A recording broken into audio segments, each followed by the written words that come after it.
지난 여름 참으로 무더웠죠. 열대야가 엄청나게 많았던 걸로 기억하고 있어요. 올해는 더 더울 것 같은 생각이 들어요. 맨날 더운 것 같아요. 근데 저는 그 더울 때마다 우리가 샤워를 하잖아요. 그때마다 좀 감사하거든요. 또 저는 집에 설거지를 하잖아요. 제가 설거지 되게 잘해요. 설거지를 하지 않습니까? 그때마다 가끔 놀래요. 이 물이 도대체 뭘까? 어떻게 하나님께서 이런 물을 줬을까? 이 물로 설거지할 때도 참 감사해요. 물이 없으면 어떻게 설거지를 해? 샤워할 때도 감사해요. 얼마나 더울 때마다 물이 들어올 때마다 얼마나 시원한지 몰라. 이것만 해도 참 감사할 것투성이고 하나님의 존재를 의심할 수가 없는 거예요. 하나님이 사람의 필요한 것을 얼마나 잘 알아서 이런 것들을 주셨을까라는 생각들을 많이 해요. 제가 동남아 캄보디아에 선교를 갔을 때인데 그 사람들은 물이 좋지가 않으니까요. 비가 이제 스콜이라고 해서 동남아는 비가 막 쏟아진단 말이에요, 한 번에. 그 재밌는 장면이 벌쳐져요. 그 캄보디아 사람들은 어떻게 하는지 아세요? 물이 막 쏟아지면 우리는 비를 피하잖아요. 그 사람들은요, 샴푸를 두고 바깥으로 나와요. 그리고 머리를 막 감고 그 비로 그냥 샤워를 하더라고. 저 그거 보면서 참 나라마다 다 특색이 있는데 저 사람들은 물을 기다리는구나. 이 생각들을 좀 했던 것 같아요. 물의 특징이 뭡니까? 더러운 것들을 깨끗하게 씻겨 나가는 힘이 그 물이 있지 않습니까? 그 강이 있어야 문명이 발달되잖아요. 우리가 알고 있는 것처럼 4대 문명의 발생지는 전부 다 강이 있었잖아요. 우리가 알고 있는 것처럼 이집트에는 무슨 강이 있습니까? 나일강이 있잖아요. 거기서 문명이 발생됐고 메소포타미아는 티그리스 강과 유프라테스 강이 있어요. 그리고 큰 강이 있으니까 먹을 물이 있으니까 거기 도시가 세워지는 거 아니겠습니까? 인도에도 마찬가지잖아요. 겐지스 강이 있었고 인더스 강이 있어요.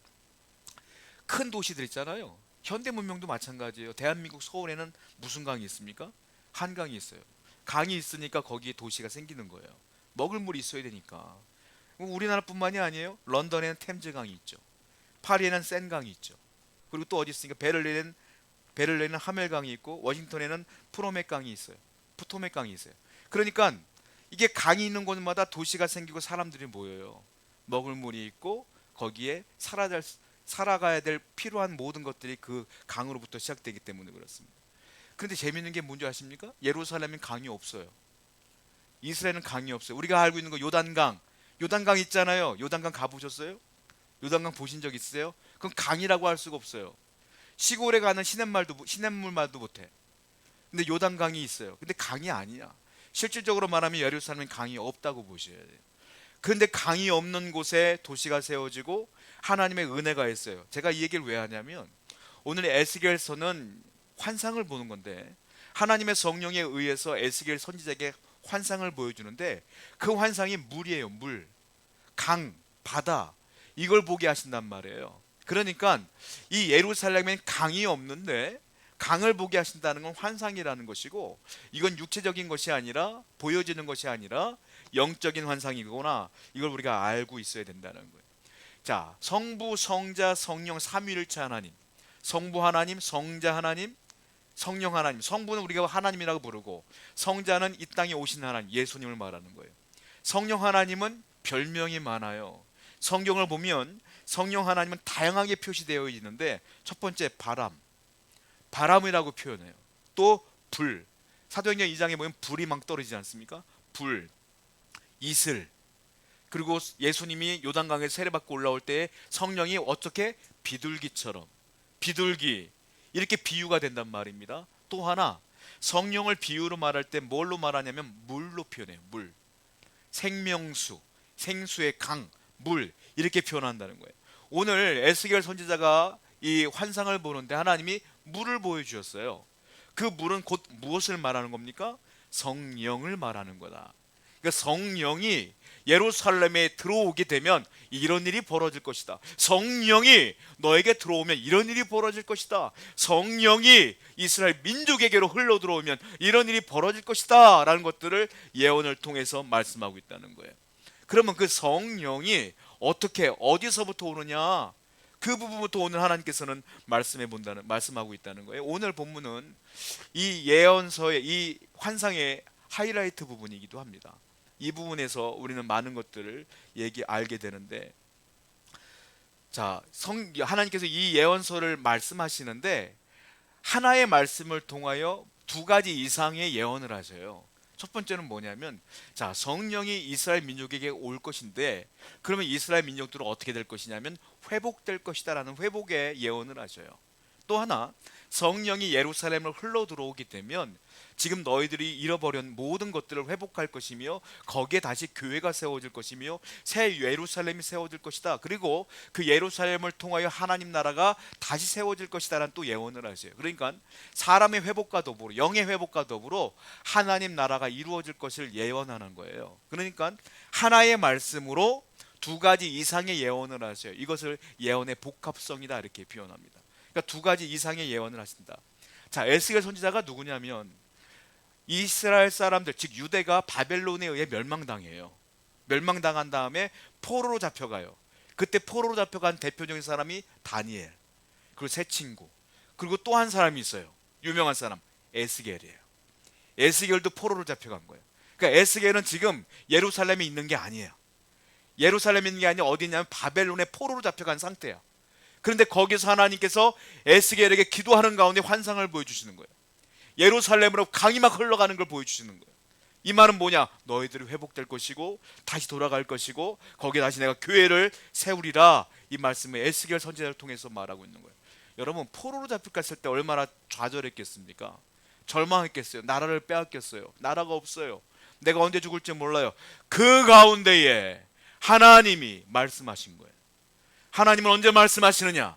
여러분들이 절망 가운데 빠져 있을 때에, 소망이 없을 때에, 희망이 없을 때에 말씀하시는 하나님이다. 우리 하나님은 여러분들에게 말씀하실 거예요. 여러분이 힘들 때, 어려울 때 기도하십시오. 분명히 역사하실 줄로 믿습니다. 그 에스겔에게 말씀하신다. 볼까요? 성경을. 에스겔 47장 1절 말씀입니다. 환상이에요. 지금부터 시작.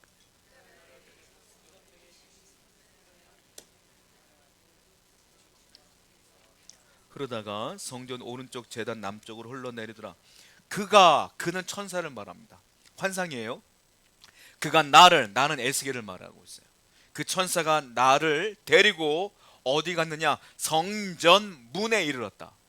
성전 문에 들어갔다. 그런데 성전의 그 앞면이 동쪽으로 향했는데 그 문지방에서 뭐가 나오냐면 물이 흐르기 시작했다. 성전 동쪽에는 문지방에서 물이 흘러갔고 그 물이 조금 흐르는데 동쪽에 흐르다가 성전 오른쪽 제단 남쪽으로 쭉 흘러 내려가는 거예요. 그걸 본 거예요. 환상 중에 천사가 보게 한 거예요. 자, 이 물이 어디서부터 나왔다고요? 성전 문에서부터. 이 물은 그러니까 근원이 어디예요? 성전이야. 성전은 누가 계시는 곳이에요? 하나님이 계신 곳이에요. 그러니까 이 물의 근원지는 어디냐? 하나님이다.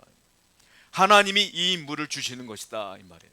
성전을 통하여 하나님께서 이게 이스라엘 백성들에게 이 물을 흐르게 하신 것이다 라는 겁니다. 또 볼게요. 2절 말씀 시작.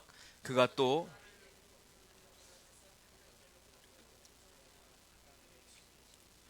물이 그 오른쪽으로 스며 나오더라. 그 물이 나오는데 동쪽 문에 오른쪽에서 어떻게 했냐? 스며 나오느니라. 물이 갑자기 없었는데 분명히 예루살렘엔 강이 없거든요. 근데 그 성전에서 물이 스며 나오더라 이 말이에요. 스며 나오다 이 말은 히브리어로 파카라는 단어였어요. 파카라는 단어인데 이게 무슨 뜻이냐면 우리가 스며 나온다는 건 뭐예요? 물이 젖었네, 어서 흐르면 나오나 보다 이렇게 판단할 수 있잖아요. 이건 한국어로 보면 그래. 그런데 이 파카라는 단어는 뭐냐면 콸콸콸콸 쏟아지는 거예요. 그러니까 이 스며 나온다고 표현했지만 한국말로는 원래 원어는 뭐냐면 막 콸콸 쏟아지는 거예요. 성전 문지방에서 큰일 날 정도로 물이 막 쏟아지는 장면인 거예요. 물이 엄청나게 쏟아지는 장면이다 라는 겁니다. 그럼 그 물이 뭐냐는 거예요? 아까 말씀드린 것처럼 그 물은 성령을 의미하는 것이다. 하나님의 성령이 하나님의 성전에서 하나님으로부터 콸콸콸콸 쏟아지는 거예요. 그걸 지금 에스겔이 보고 있는 것이다 라는 거예요. 자, 그래서 이 물이 어떻게 되냐면 물이 올라오는데 맨 처음에 냇물처럼 됐다가 강이 됐다가 나중에 바다가 돼요. 창일한 상태가 됩니다. 창일이 뭡니까? 넘치고 넘치는 상태를 창일이라는 말이에요. 그러니까 창일한 상태가 돼요. 다음 절 볼게요. 3절입니다. 시작. 그 사람이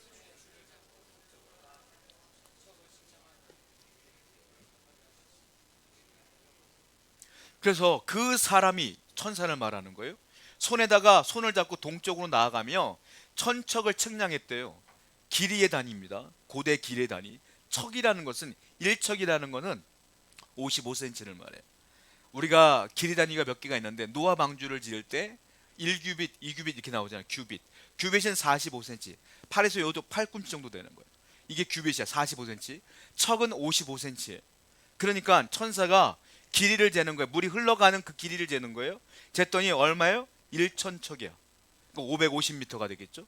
520m가 됐어요. 그랬더니 그 물이 어디까지 됐어요? 발목에 됐다. 물이 흘러나오는데 550m까지 발목에 이르는 강으로 대고 있는 거예요. 물이 대고 있는 거예요. 근데 또 물이 끝이지가 않아. 계속 나와요. 자, 4절 볼까요? 4절입니다. 시작. 다시 천척을 측량하고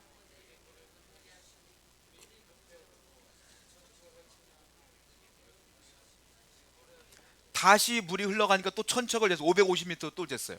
그랬더니 이번에 계속 재고 있는 상태에서 물이 또 올라오는데 어디까지 올라왔어요? 무리까지 올라오고 허리까지 올라오는 거예요. 계속 물이 계속 흘러 넘치는 거야. 자, 또 멈추지 않고 그 천사가 길이를 계속 잽니다. 그 물 길이를 또 볼까요? 5절에 시작. 다시 천척을 측량하시니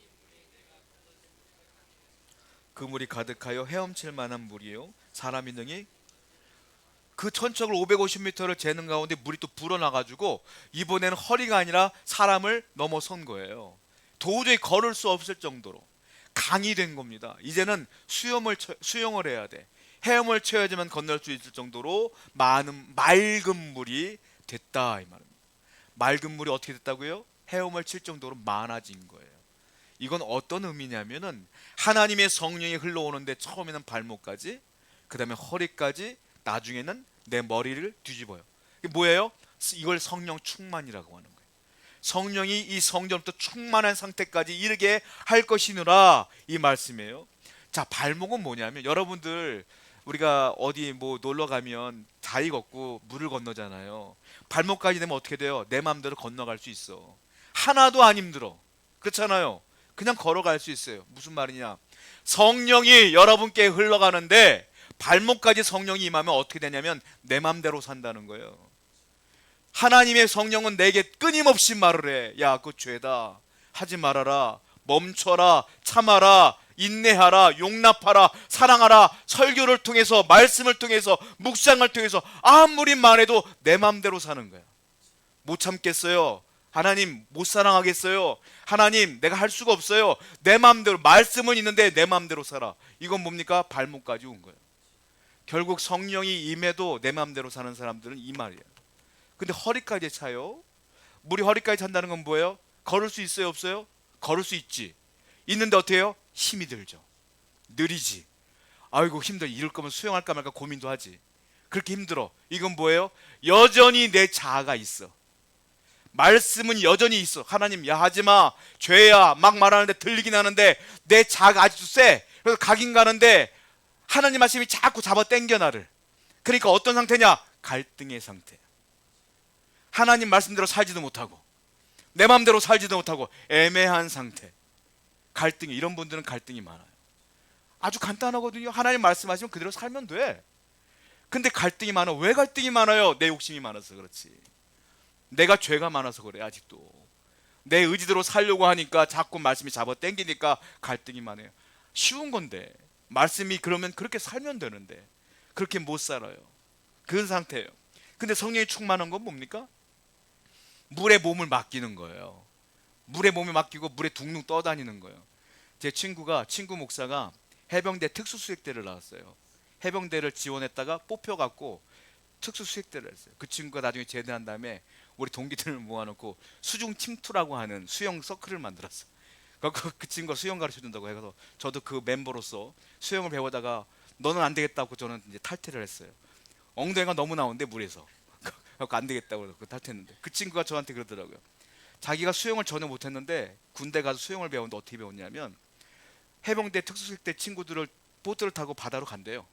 간 다음에 그냥 바다에 집어넣는데 수영을 하느냐 못하느냐 상관없대. 집어넣는데 허우적거릴 거 아닙니까? 허우적거려서 보트로 오갖고 막 어떻게든 잡으려고 살려고 한대. 그럼 노를 갖고 때린대. 머리를 들어가라고 그냥. 그리고 꼬르륵 죽을 때쯤 되면 끄집어낸대.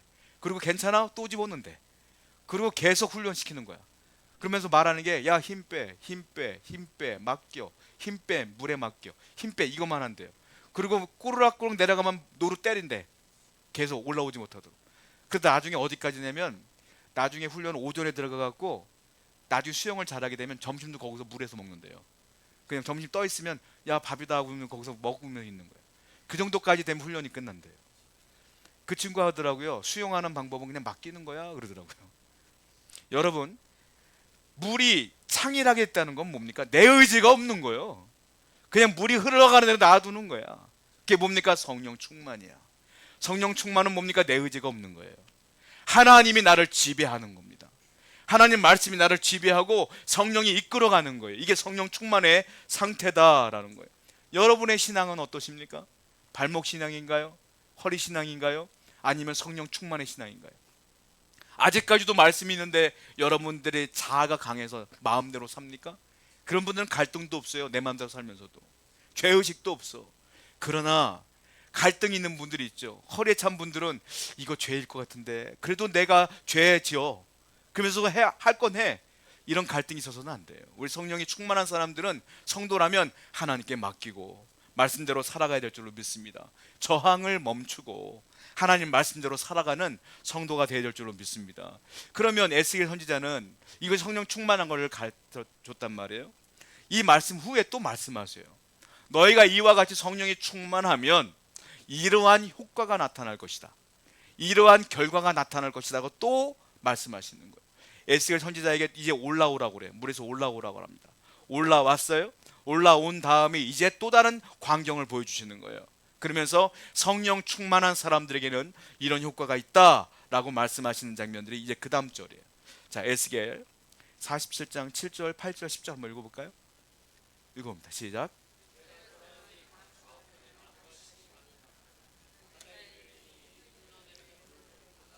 되살아나리라. 또 이 강가에 어부가 되고 에너글라임까지 그를 치는 곳이 될 것이고 그 고기가 각기 종류를 따라 여기 보면 올라와서 보니까 그 물이 흘러갔잖아요. 지금 강이 됐지 않습니까? 그때 물이 흘러간 뒤에 뭐가 생겼어요? 좌우편에 뭐가 많아요? 나무가 많아졌어. 갑자기 나무가 많아졌고 그 뒤에 보니까 고기가 많아졌어. 그 강에 고기가 많아졌고 어부가 있고 고기를 많이 잡어. 고기가 뭡니까? 생명이 있는 거예요. 나무가 뭡니까? 생명이 있는 거예요. 죽어있는 그 땅에 뭐가 생겼어요? 생명이 생겨난 거예요. 그러니까 이게 무슨 말이냐? 성령이 내 안에 들어와 충만한 상태가 되면 우리는 어떤 상태가 되냐면 구원받는 상태가 되고 영생을 얻는 생명의 상태가 된다 이 말이에요. 즉 영생과 구원은 누가 주는 거냐? 성령을 통하여 주시는 것이다. 성령은요 두 가지예요. 뭡니까? 하나는 내재성이라는 게 있어요. 성령의 내재성은 영속성이에요. 무슨 말이냐면 여러분들이 예수 그리스도를 믿어요. 믿죠? 여러분들의 의지를 믿는 게 아니에요. 여러분들 아무리 여러분 박사가 되고 아무리 유학을 다녀와도 복음을 전해도 못 알아들어요. 제가 신학교 다닐 때 교수님이 계셨어요. 그분은 서울대를 나오신 뒤에 늦지막히 회심을 하셔갖고 신학을 하고 목사가 되신 분이에요. 그분이 우리 학생들한테 하신 말씀이 있어요. 나는 서울대를 나왔고 박사학위를 받은 사람입니다. 내 아내는 크리스찬이에요. 저는 크리스찬이 아니었어요. 근데 내 아내가 하도 교회를 가자서 내가 교회를 갔는데 목사 설교를 듣는데 하나도 못 알아듣겠더라는 거예요. 자기는 서울대 출신인데 목사님의 설교 하나도 못 알아듣겠대. 자존심이 너무 상했다는 거예요. 그래서 그 다음부터 성경을 읽었대요. 그랬더니 하나님의 은혜가 들어온 거야. 그때부터 믿어져서 목사가 됐다 이 얘기를 하시는 거예요. 여러분 지식이 아무리 충만해도요 말씀이 성령이 역사하지 않으면 안 들려. 깨달을 수가 없는 거예요. 이거는 여러분들이 믿음을 가지려고 해도 성령이 역사하지 않으면 믿어지지가 않는 거예요. 그러니까 여러분들이 믿는다는 건 뭐냐면 성령이 이미 내 안에 있다는 거예요. 그걸 뭐라고 말하냐? 성령의 내재성이에요. 이건 영원해.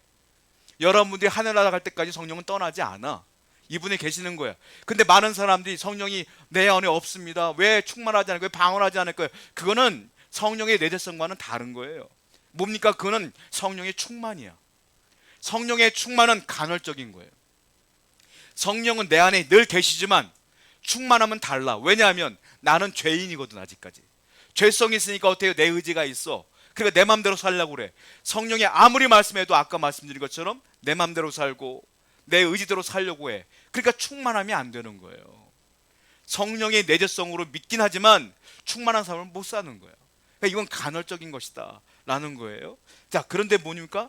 성령이 내 안에 들어옴으로 말미암아 어떤 일이 벌어지냐? 구원이 이루어진다. 영생을 얻게 된다. 그러므로 저와 여러분들은 구원받았음을 확신하셔야 돼요. 이 안에 성령이 계시기 때문입니다. 할렐루야. 그걸 분명히 믿어야 된다. 왜? 없었던 나무가 생겨. 그 물이 지나가니까 없던 고기가 생겨 생명이 나타났다라는 거예요. 또 성경을 볼게요. 계시록 22장 1절부터 2절입니다. 이게 천국의 모습인데 한번 볼까요? 시작. 또 그가 수정같이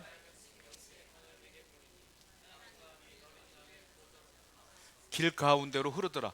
천국에 가면 사도 요한이 천국에 가서 본 겁니다. 그때 천국에 뭐가 있다고요? 생명수가 쭉 흘러. 물이 흘러. 물이 흐르는 곳에 뭐가 있어요? 생명이 있어. 뭐예요? 구원받으면 어떤 일이 있어요? 생명수로 인해 구원받는다는 뜻이에요. 그러니까 이게 에스겔서에서도 있고 요한계시록에도 있어요. 그러니까 성령을 통하여 우리가 구원받는 것이 확실한 것이고 우리에게 그 성령을 통하여 영생을 주시는 것이 확실하다. 제가 알고 있는 선교사님이 키르기스탄하고 카자흐스탄에서 사역을 하시는 분이 계세요. 그분이 설교를 하시는 걸 제가 들은 적이 있는데 그분이 그래요. 텐산 산맥이라는 게 있대요. 카자흐스탄에. 그건 어떤 거냐면 중국하고 키르기스탄하고 카자흐스탄하고 여러 나라 이렇게 연결되어 있는 산맥이래요. 근데 거긴 만년설이 있대요, 늘. 근데 그 밑에가 초원이 기가 막히다는 거야. 거긴 쫙 초원이 펼쳐졌는데 목 죽어버리기가 너무 좋다는 거예요. 이유가 있어요. 뭔지 아십니까? 만년설이 늘 녹아서 쭉 흐르면 물이 돼.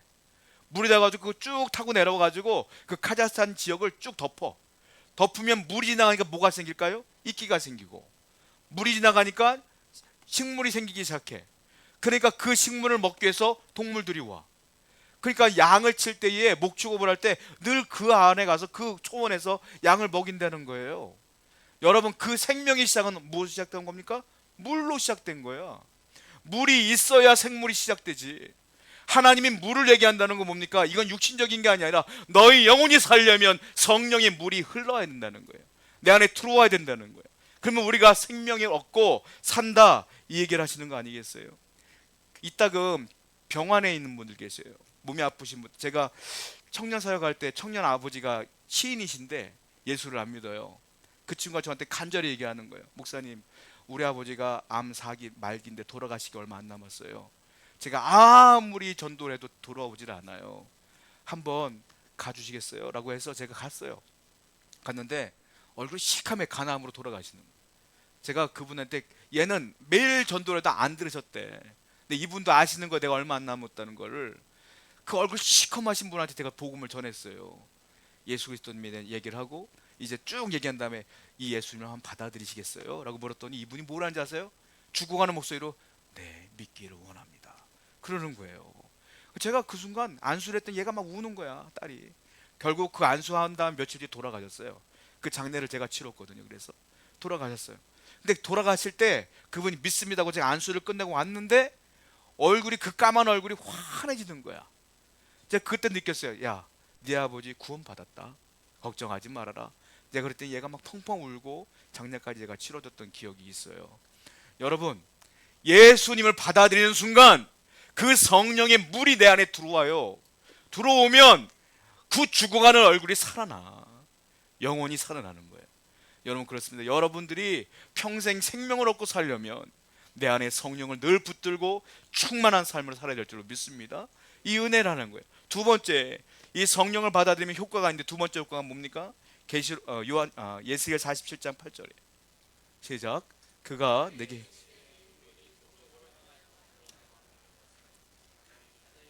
이 흘러내리는 물로 아라바는 뭡니까? 사막을 말해요. 아라바가 사막이야. 근데 아라바로 그 물이 내려가는 거예요. 내려갔더니 어떤 일이 있어요? 그 물이 흘러서 바다가 됐대. 그리고 바다가 살아난대. 여러분, 바다의 염분은 우리가 알고 있는 것처럼 생물이 살아갈 수 있는 정도의 염분이에요. 그런데 사해바다는 염분이 25%예요. 그러니까 일반 바다보다 염분이 6배가 높아요. 거기 살 수가 없어. 죽은 바다야. 그런데 그 죽은 바다가 이건 사해를 말하는 거거든요. 그 죽은 바다가 살아나는 거예요. 왜? 그 물이 들어감으로 살아난다. 자, 에스겔 47장 12절도 볼까요? 읽어봅니다. 시작. 살아난다는 말은 라파란다는 말인데, 라파가 고치다, 회복하다는 말이거든요.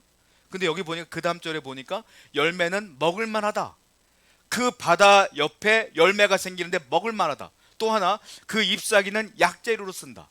열매는 먹을 만하고 잎사귀는 약재료다, 이 말이에요. 무슨 말이에요? 먹을 만하다는 것은 음식을 그 열매를 먹음으로 내가 새 힘을 얻는 겁니다. 힘을 얻는 거예요. 약재료가 뭐예요? 뭐 약이 뭡니까? 아플 때 쓰는 거잖아요. 그러니까 이건 뭡니까? 회복한다는 거예요. 즉 성령은 어떤 의미냐면 회복시키시고 나를 치유하시는 영이라. 성령이 내 안에 들어오시면 내가 회복되는 거. 그분을 의지하면 내가 회복되어지고 내가 치유되는 역사가 일어난다, 이 얘기를 하고 있어요. 또 요한 3서 2절에 한번 읽어볼게요. 시작. 요한 3서 2절 없습니까? 시작.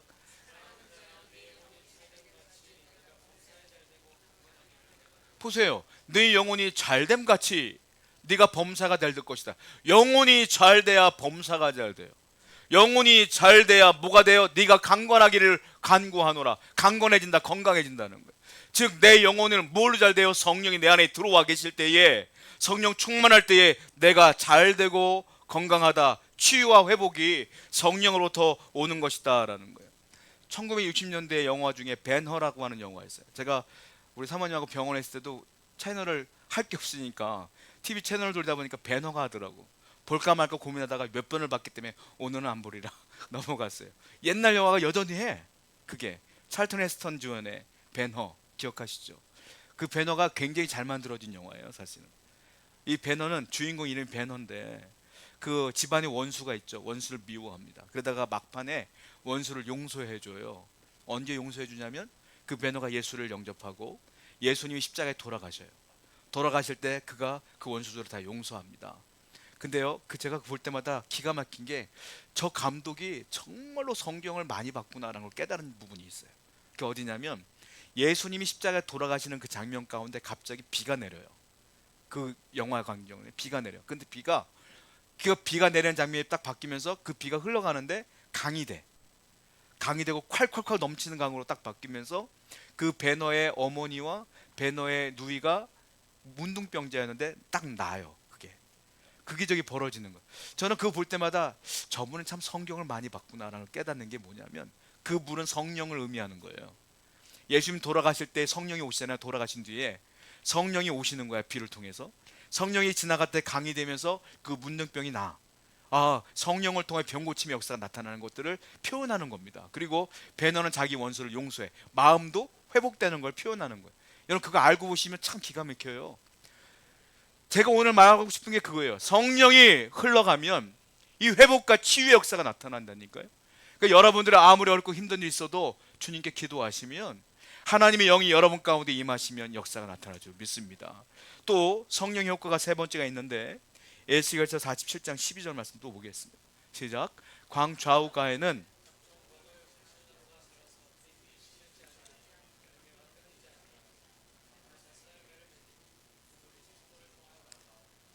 자 보시면 과실나무가 있는데 달마다 새 열매를 맺는데요. 달마다. 어떤 과실나무가 한 달에 한 번씩 새 열매를 맺어요. 달마다 새 열매를 맺는데 무슨 말입니까? 새 창조를 말해요. 재창조, 다시 창조되어지는 거야. 다시 변화되는 거야. 하나님의 성령이 임하면 내 안에 새 창조와 변화가 계속적으로 일어난다는 것을 얘기하고 있어요. 여러분 12명의 제자, 예수님이 12명의 제자는 소수입니다. 극소수입니다. 근데 극소수의 12명의 제자가 복음을 증거하러 떠나요. 유럽으로, 아시아로 막 떠나요. 그 12명이 복음을 전하여 온 세계가 복음화가 돼가고 있는 거예요. 아무것도 아닌 그 사람들이 순교함으로 복음을 전함으로 다 변화되는 거예요. 왜? 그들은 한 사람이었고 12명에 불과했지만 그 안에 성령은 새 창조와 변화의 영이기 때문에 가는 곳마다 새로운 창조를 계속 일으킨 거야. 그래서 우리가 오늘날 그리스도인이 된 거야 아니겠습니까? 하나님의 복음은 그런 능력이 있다라는 것들을 얘기하고 있어요. 파푸아뉴기니라는 섬이 있는데요. 거기에 예전에 그 수상이 대통령이 영국을 향하여 사과했던 장면이 있어. 왜냐하면 1878년도 선교사와 교사들이 영국에서 파송돼서 파푸아 뉴기니에 가서 복음을 전합니다. 4명이었어요. 4명이 복음을 전하는데 그 툴라이 종족이라는 그 원주민이 있었는데 이 사람은 식인 종족이에요. 이 사람들이 이 4명을 잡아먹었어요. 이 선교사를. 근데 이 선교사들이 선교를 하면서 그 종족에게 계속 복음을 전했거든요. 근데 그 복음을 받아들인 사람도 있었고 싫어하는 사람도 있었던 거예요. 그 싫어하는 사람들이 이 사람들을 잡아먹은 거예요. 결국 근데 복음은 들어갔어요. 지금요 파푸아 뉴기니가 기독교 인구가 몇 명이냐면 나라 전체 90% 이상이에요. 기독교 국가가 된 거예요. 그래서 그 나라의 대통령이 사과를 해요. 사과를 해요. 우리가 당신들에게 복음의 빚을 졌습니다. 근데 그 선교사를 우리가 해했습니다. 용서해 주소서 하고 사과를 했던 장면이 있어요. 여러분 아무것도 아닌 것 같죠? 4명이 가서 하나님의 복음을 전하다가 순교당했잖아요. 아무것도 아닌 것 같죠? 근데 그 복음은 힘이 있어. 재창조의 힘이 있어. 변화의 힘이 있어. 그 나라를 다 뒤집어 버린 거야. 우리나라도 얼마나 핍박이 강했어요. 근데 이 나라가 하나님이 믿는 사람들이 얼마나 많아졌어요. 복음은 없어지지 않나요? 능력이 있어요. 마찬가지예요. 그 성령의 역사가 여러분 가운데 임하면 여러분 안에 있는 모든 환경들이 변화될 줄로 믿습니다. 새 창조의 역사가 나타날 줄로 믿습니다. 이제 발목이 아니라 허리가 아니라 창이란 상태에서 하나님께 맡기고 살아가는 여러분 되기를 축원드립니다. 기도하겠습니다.